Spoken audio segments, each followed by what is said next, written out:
তো আমরা একটু আগে একটা ট্রেড পাঞ্চ করেছিলাম, যেটা ডাইভারশনের উপর। ঠিক আছে, আমি এই ডাইভারশনটা 1:34 নাগাদ 33 নাগাদ আইডেন্টিফাই করি।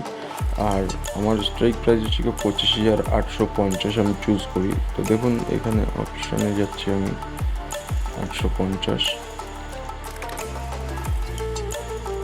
33, আমি টার্গেট এখানে রাখি। এসএলটা আমার প্রথমে একটু বড়ই ছিল, তারপর আমি যেটা ভাবলাম যে না, আমার এসএল তো বড় দরকার নেই, কারণ আমি ডাইভারশনে এন্ট্রি নিয়েছি।